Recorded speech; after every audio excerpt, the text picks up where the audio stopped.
Sobat Rupiah, kembali lagi di podcast BI Sulut. Di mana Anda berada, di situ BI berada. Mari bersama membangun Sulawesi Utara.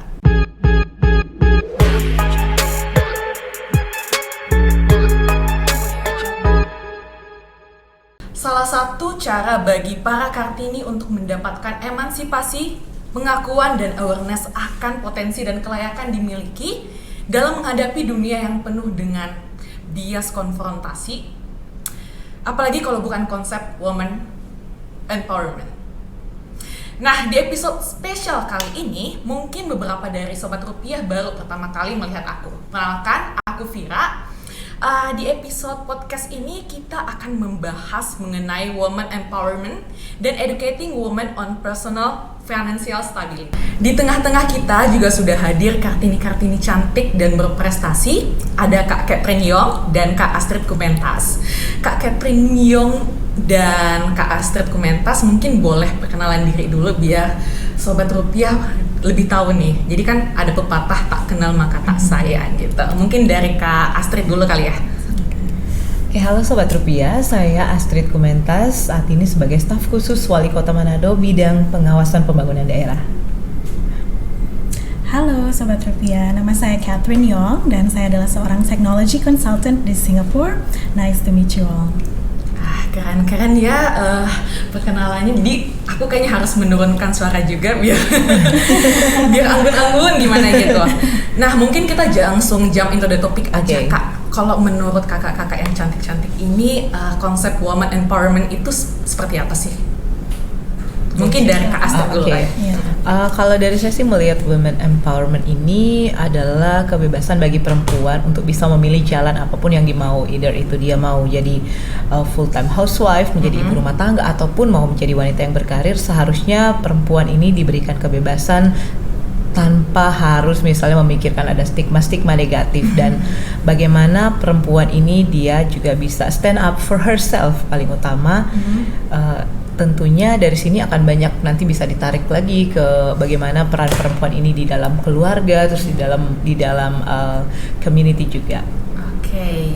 Kalau menurut Kak Catherine gimana? Ya, menurut saya sendiri woman empowerment itu adalah freedom ya, freedom and power untuk wanita-wanita bisa mempunyai pilihan planning mereka sendiri, bahkan financial independence. Jadi sebenarnya topik kita pada hari ini ada relationship yang sangat positif ya dengan namanya woman empowerment and financial stability, karena perempuan itu di saat mempunyai namanya woman empowerment, mereka menjadi seseorang yang punya full potential mereka.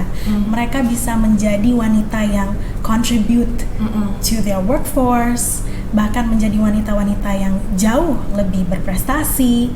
Mereka juga didukung oleh komunitas mereka seperti tadi yang katanya Mbak Astrid, dan ini akan mempunyai positive impact kepada ya generasi selanjutnya, karena namanya seorang wanita, mereka akan mendidik anak-anak mereka. Next generation itu tentunya akan berdampak sangat positif. Oke, tadi kan sempat dibahas juga tuh tentang financial stability.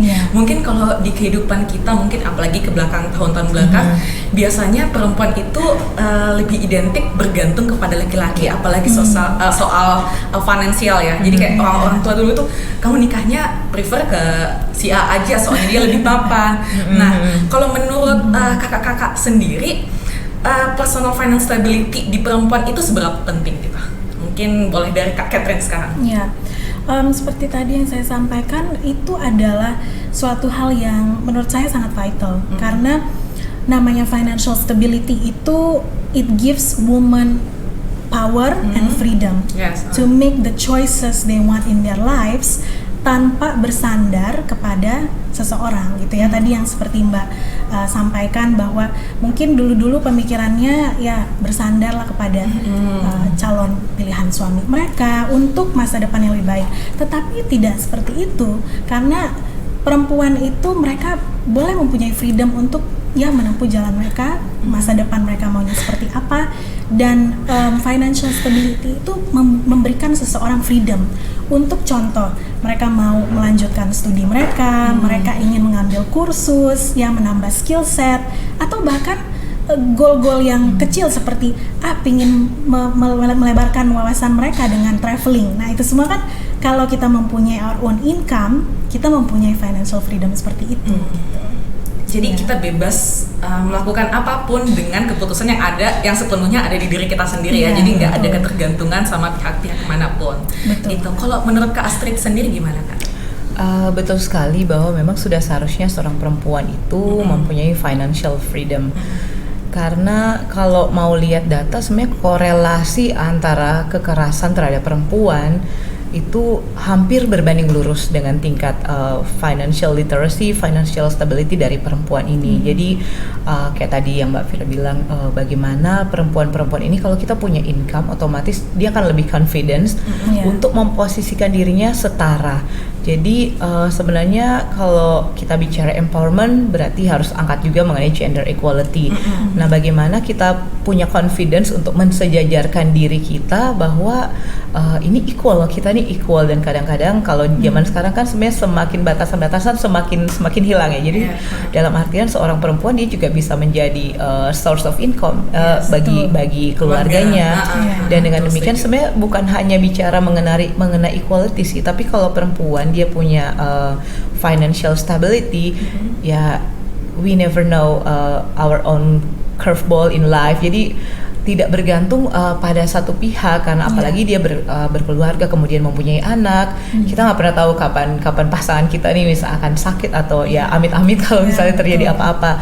Tapi dengan kita mempunyai financial stability, ya minimal bisa taking care of ourselves.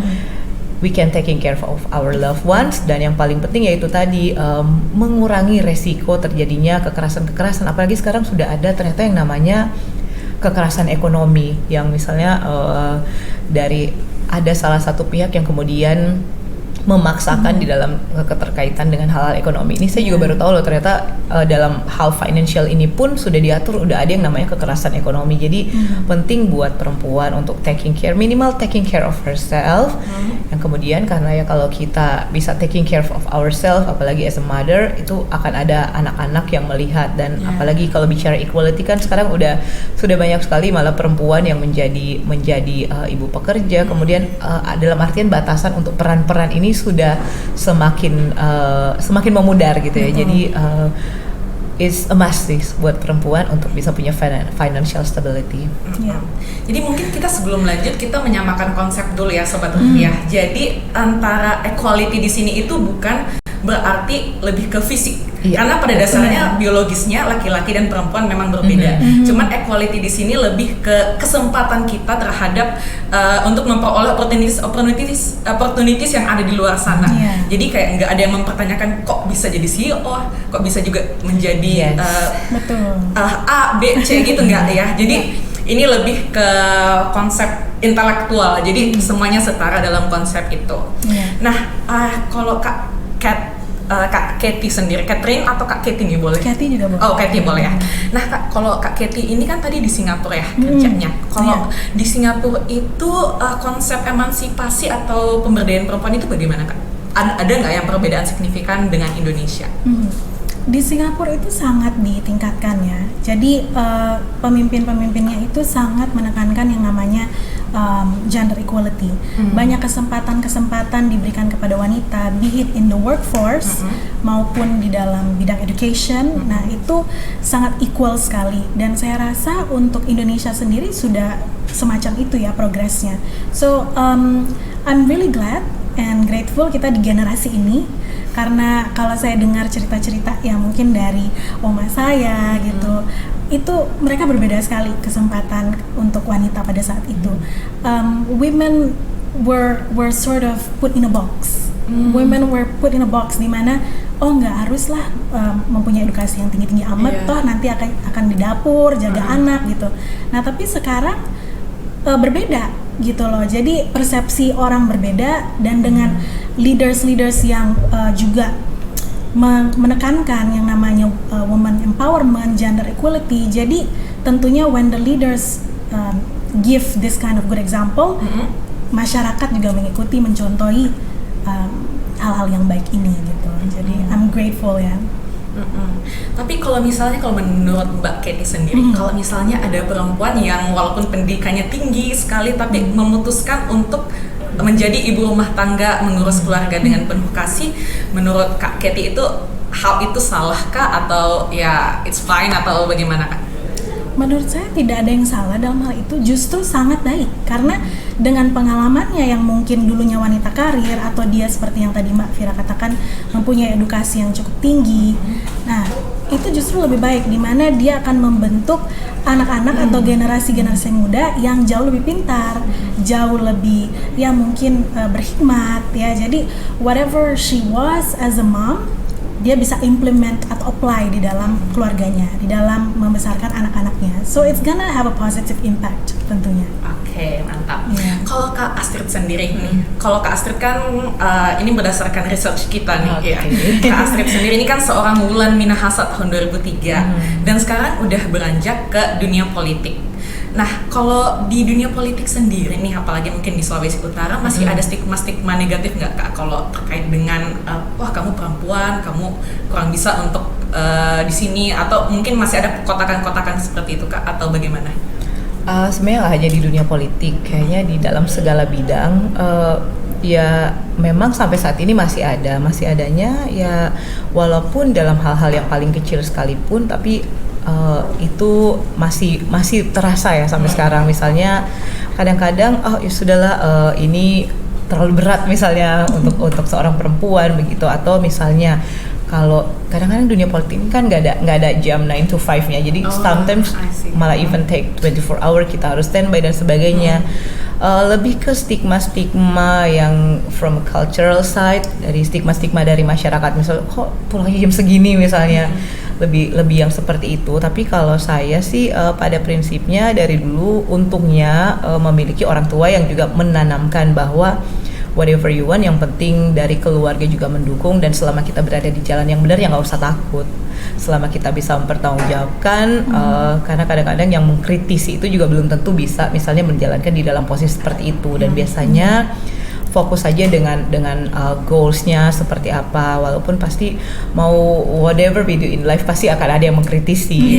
Mau se soft apapun tuh pasti ada, dan itu yang memang harus ditanamkan. Jadi untungnya di generasi saat ini, di saat equality semakin setara, karena dalam hal-hal sekecil apapun, kadang-kadang even di negara yang sudah sangat maju seperti di US pun banyak sekali sebenarnya masalah-masalah yang bukan yang berat-berat. Oke, kesempatan kita punya sama, tapi kadang-kadang di cara kita berpikir sehari-hari itu masih banyak yang mendiskreditkan, karena dia perempuan, karena tendensinya lebih ke situ, lebih banyak yang memilih oh yaudah ini aja lah yang laki gitu kan. Jadi ini sebenarnya harus kita ajarkan. Jadi balik lagi tadi, seberapa penting pendidikan buat perempuan yang memilih untuk menjadi ibu rumah tangga. Kalau buat saya sih itu penting sekali, karena untuk merekonstruksi stigma dari masyarakat ini dibutuhkan perempuan-perempuan seperti itu untuk menjadi seorang ibu, seorang pendidik di rumah. Kalau saya sedikit curcol ini baru ngerasain sebenarnya pas pandemi, harus menjadi guru dadakan di rumah. Dan itu benar-benar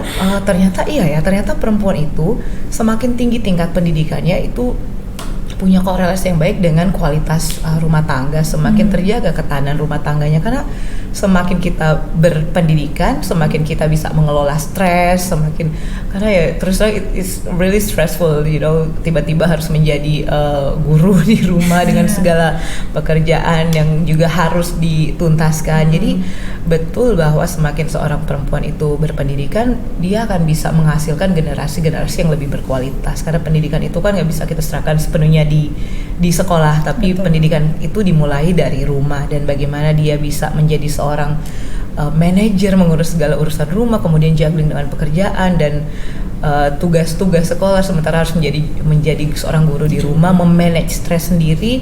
Itu dibutuhkan tingkat pendidikan yang cukup, dibutuhkan wawasan yang cukup buat seorang perempuan untuk menjaga kualitas hidupnya secara personal, karena we cannot pour from empty cup. Itu pasti kalau ibunya udah stres, semua akan kena, dan ini akan impactnya bisa kemana-mana, anaknya juga bisa kemana-mana, bapaknya bisa kemana-mana. Jadi penting sekali seorang perempuan mendapatkan edukasi, nggak hanya yang dari sekolah yang formal, tapi minimal bisa ada knowledge yang bisa dipakai untuk pengembangan dirinya.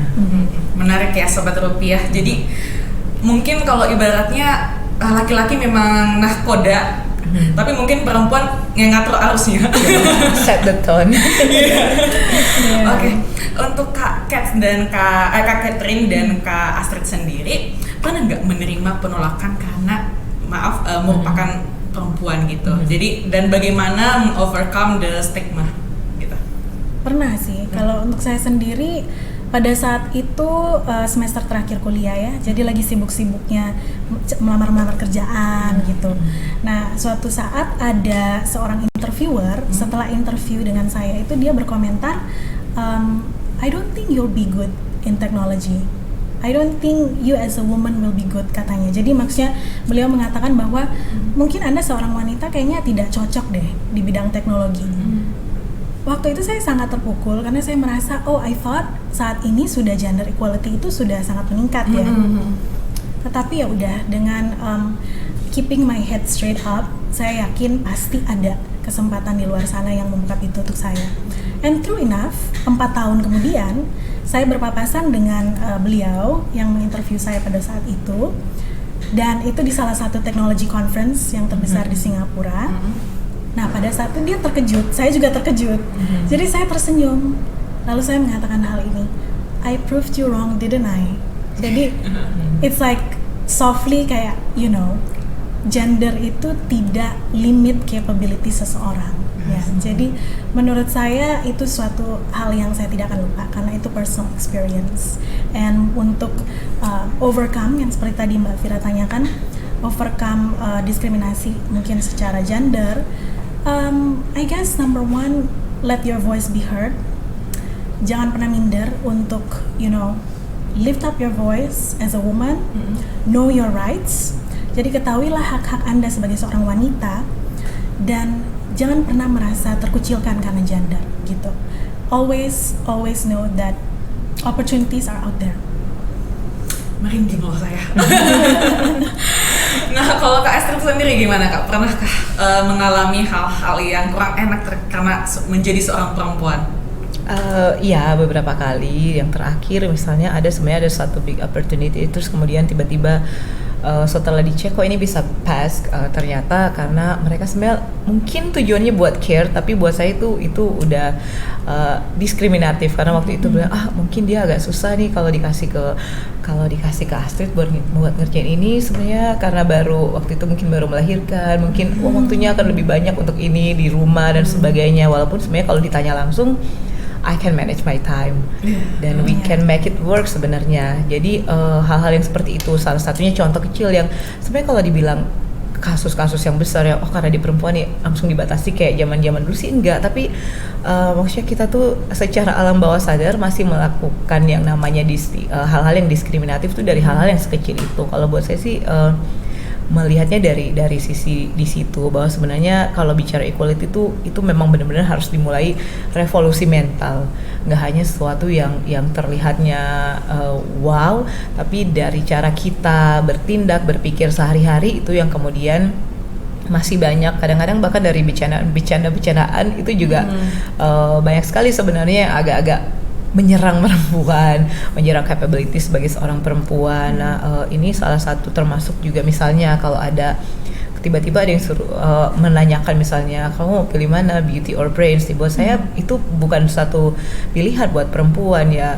We can still care about our beauty regime, we can still care about our eyebrows, tapi ya kita juga secara IQ juga tentu seorang perempuan juga benar-benar kita memperhatikan, dan kalau menurut saya malah semakin perempuan itu berpendidikan, semakin dia well educated, otomatis dia juga harus memperhatikan the whole package dong.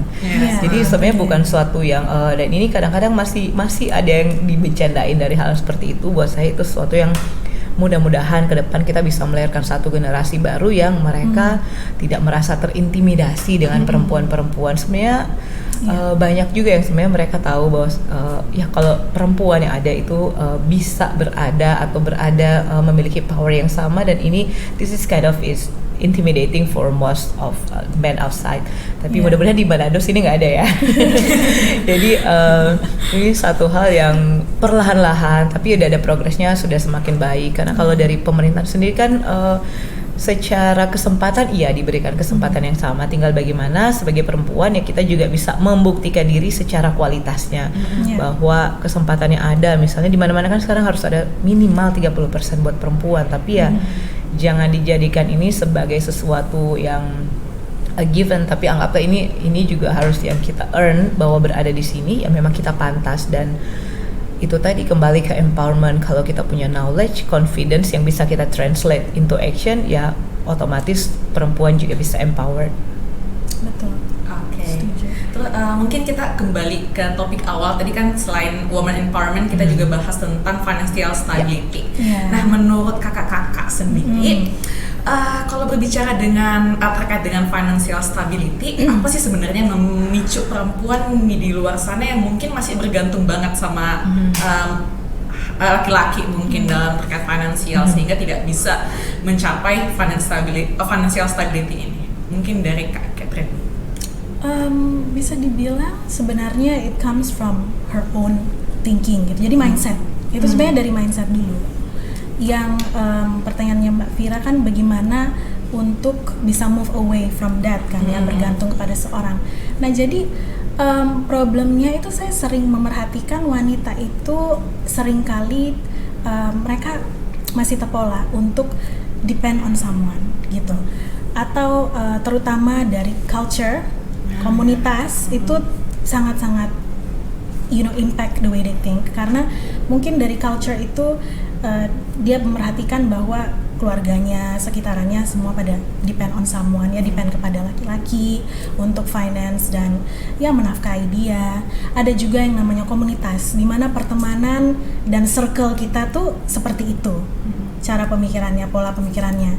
Nah otomatis ada pepatah yang menyatakan bahwa we are the 5% or the 5 people that we hang out with. Jadi kita itu akan menjadi atau terbentuk seperti 5 orang terdekat dalam hidup kita. So if we hang out, contoh dengan orang-orang yang mempunyai mindset bahwa no goal setting, no planning, depend on a man to feed me contohnya ya, itu tentunya akan menjurus ke hal itu. Tetapi kalau kita hang out, circle kita itu kita rubah menjadi circle yang perempuan-perempuan yang punya visi, mempunyai impian, mempunyai rencana-rencana. Nah, she will do something like that. She will execute. So the thing is, menurut saya penting sekali itu datang dari mindset. Lalu setelah mindset tentunya goal setting. Kita set goal, short term atau long term. Seringkali saya lihat di sekitaran saya, contohnya di Kota Manado, banyak sekali wanita-wanita yang mungkin belum mempunyai karakteristik untuk jadi goal oriented. Nah, itu datang dari edukasi dalam rumah ataupun di sekolah, di tempat kuliah ya. Jadi goal setting itu sangat penting. Kita pelajari cara short term goal. Let's say goal dalam 1 bulan, I wanna lose weight contoh, itu kan juga goal. Atau long term goal kayak I'm gonna save up, saya mau nabung karena untuk beli rumah atau nabung untuk persiapan pernikahan. Itu semua adalah goal-goal yang melatih kita untuk mempelajari bagaimana caranya membuat planning financial yang jauh lebih stabil. So again, it comes from the mindset, from your goal setting, and your planning and execution. Oke. Yeah. Kalau Kak Astrid sendiri gimana Kak? Ya itu tadi, sebenarnya itu adalah satu cycle. Kembali lagi dari tadi di dalam rumah bagaimana perempuan-perempuan ini mendidik, memberikan pemahaman buat anak-anaknya bahwa sebagai misalnya kalau dia punya anak perempuan ya you teach her like that, kemudian memberikan pemahaman-pemahaman, memberikan value bahwa sebagai seorang perempuan juga seharusnya seperti ini. Yang terjadi saat ini kan adalah produk-produk hasil dari didikan-didikan dengan pola-pola yang lama. Kemudian juga ditambah lagi dengan budaya kita, bukan budaya sih sebenarnya, tapi kebanyakan dari kita itu sebenarnya perempuan-perempuan ini dididik dengan cara yang permisif. Jadi nggak enakan nanti kita mau memilih untuk achieving our menjadi career oriented. Nanti apa kata orang lain seperti ini, mau milih jadi ibu rumah tangga. Jadi ya itu tadi kembali lagi bagaimana seorang perempuan ini mendidik anak-anaknya, mendidik perempuan bahwa dia bisa setara dan kemudian juga mendidik anak laki-laki untuk bisa menerima kesetaraan ini, bahwa nggak perlu intimidating dengan perempuan yang punya, bahwa yang membedakan kita ya hanya statusnya saja misalnya, bahwa kemudian segala pekerjaan sebenarnya itu ya nggak ada yang punya gender kan, yang namanya pekerjaan di dalam rumah ataupun di luar rumah.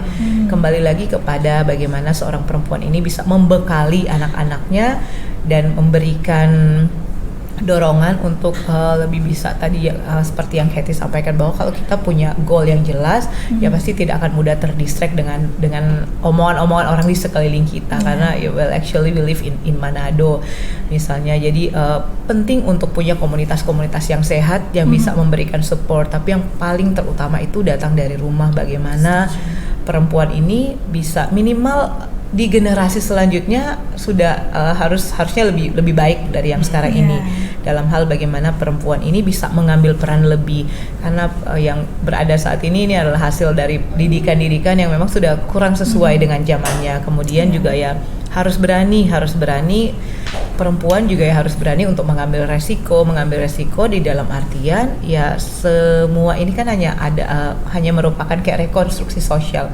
Kayak dulu misalnya reconstruct, oke, kalau hadir tuh berarti harus physically. Nah semenjak pandemi kan kita reconstruct, ternyata dengan hadir virtual pun sudah dianggap hadir gitu. Nah hal-hal yang seperti ini ternyata kita bisa gitu, tinggal menunggu ada sesuatu momentum misalnya untuk ya kalau dari saya sih melihatnya saat ini adalah momentum tepat untuk kebangkitan perempuan. Nah dari sini juga dari kecil perempuan harusnya dididik bahwa dia punya kesempatan yang setara. Kemudian kalau terkait dengan financial itu bukan hanya menjadi tanggung jawab laki-laki saja, bahwa sebenarnya perempuan pun juga bertanggung jawab, minimal dia bisa buat ngurus dirinya sendiri.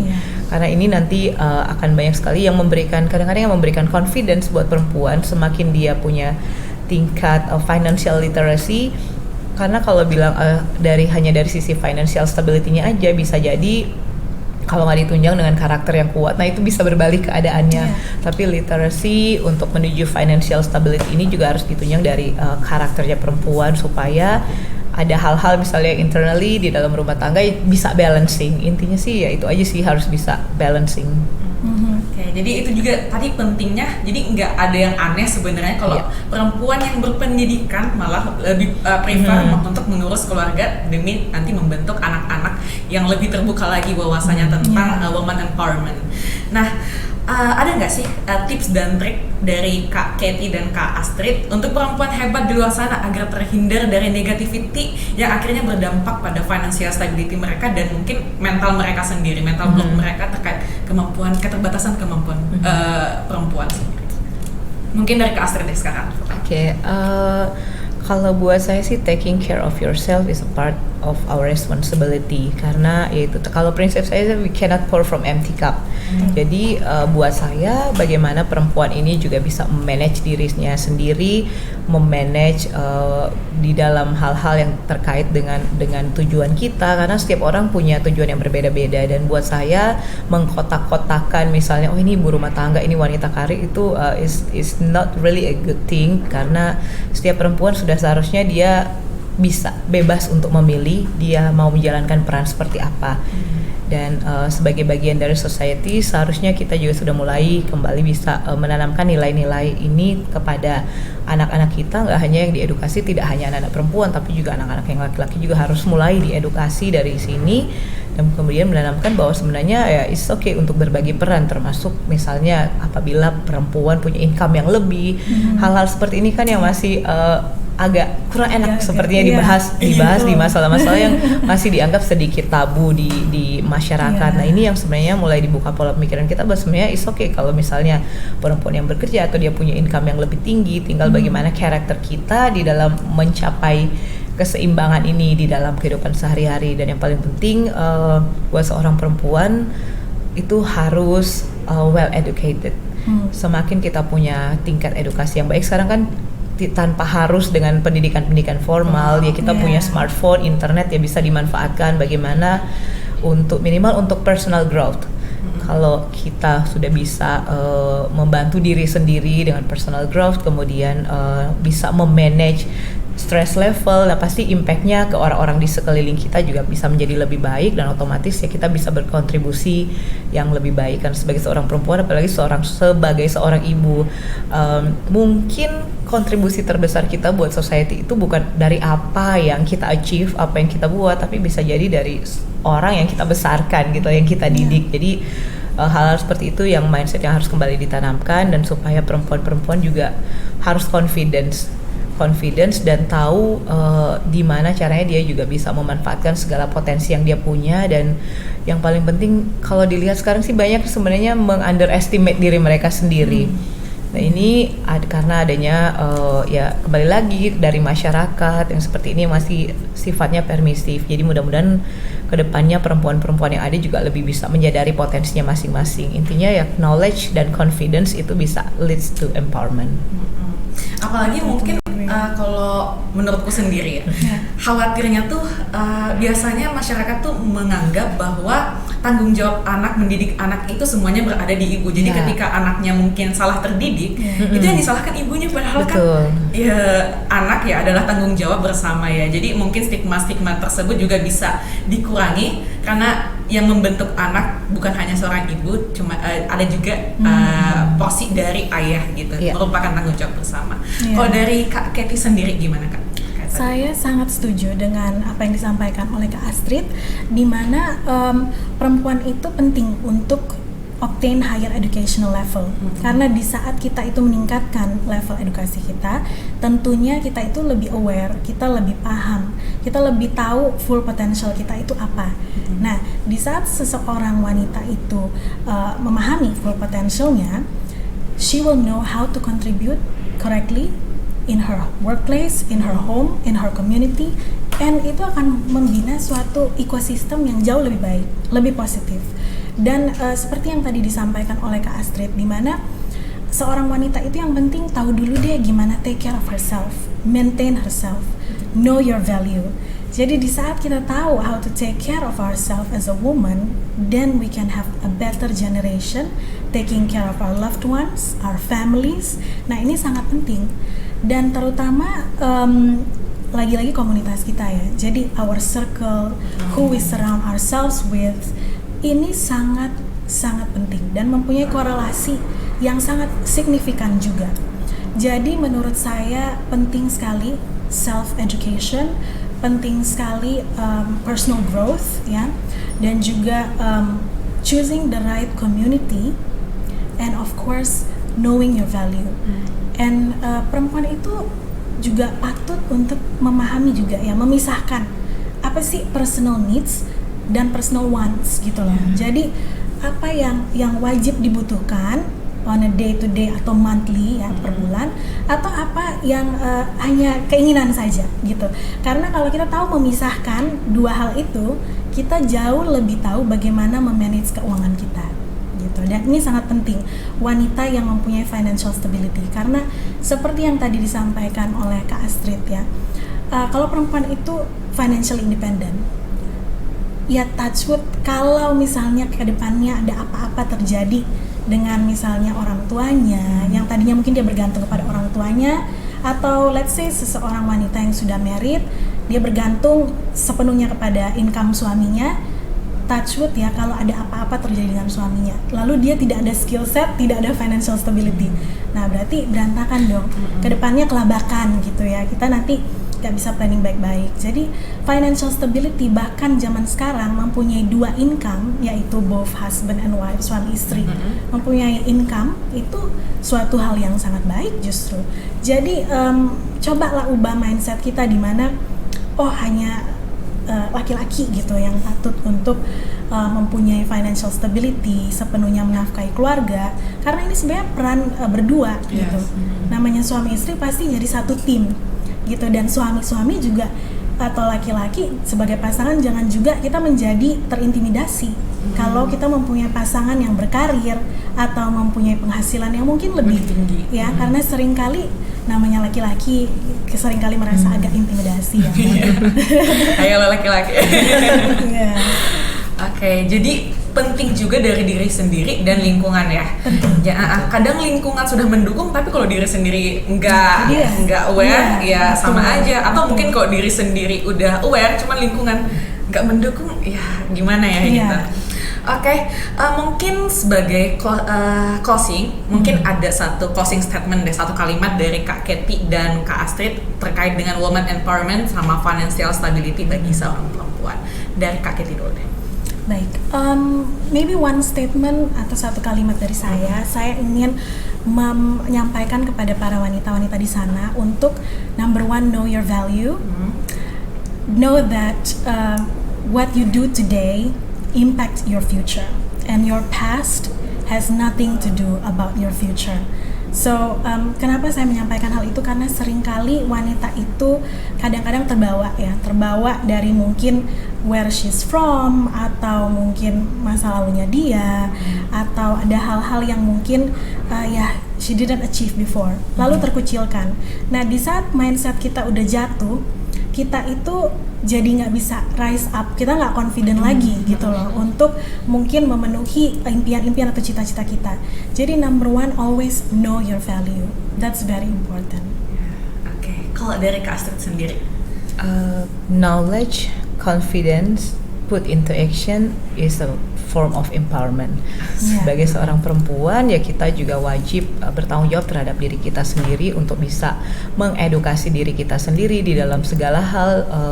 Jangan pernah merasa puas, jangan pernah merasa cukup karena apalagi saat ini banyak sekali kesempatan untuk perempuan-perempuan sebenarnya untuk bisa lebih mengupgrade diri kita dalam hal entah itu parenting atau skill set, bahkan terlebih di dalam bagaimana kita bisa memanage our financial menuju financial independent. Dan karena financial juga terkait dengan confidence. Kalau kita punya financial stability, punya financial income yang jelas, otomatis ini juga bisa confident boost dan bisa ditranslate nanti bagaimana kita bisa menjalankan tugas dan tanggung jawab kita dengan lebih baik. Dan ini adalah bentuk dari women empowerment, bahwa mengambil peran entah itu domestik ataupun berkarir, bahwa seorang perempuan seharusnya bebas memilih apa yang dia mau tanpa harus terikat dengan stigma-stigma. Untuk itu buat semua perempuan yang ada di luar sana, mari supaya kita lebih berani rise up your voice,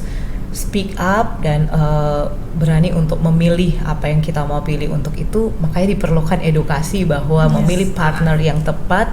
Setuju. Itu juga penting sekali, yang bisa tidak intimidating dan benar-benar bisa sharing value yang sama dengan kita. Karena banyak sekali sebenarnya yang harus disamakan, misalnya dari persepsinya dan kemudian bagaimana long term goals-nya. Terutama penting buat seorang perempuan untuk meminimalisir hal-hal yang tidak diinginkan, dalam hal ini tingkat kekerasan di dalam rumah tangga. Penting buat seorang perempuan untuk financially stable supaya dia bisa taking care of her loved ones. Dan yang paling utama adalah kalau menanamkan di dalam pikiran bahwa sebenarnya taking care of ourselves itu bukan hal yang selfish, tapi itu adalah satu kebutuhan juga. Selama bisa dilakukan balance semuanya, kuncinya ada di bagaimana kita bisa balancing our public and private lives. Oke, keren sekali. Luar biasa sekali sesi kita kali ini ya Sobat Rupiah. Terima kasih banyak Kak Katie dan Kak Astrid atas sharing-sharingnya yang sangat berisi tentang woman empowerment sama personal financial stability. Semoga Sobat Rupiah di rumah dapat memperoleh ilmu-ilmu yang bermanfaat, dan khususnya bagi Kartini dapat lebih sadar dan aware terkait dengan potensi-potensi yang kita miliki di luar sana. Jadi jangan mau merasa terkucilkan karena aku perempuan, nggak gitu. Kita semua memiliki kesempatan yang sama untuk terus berkembang.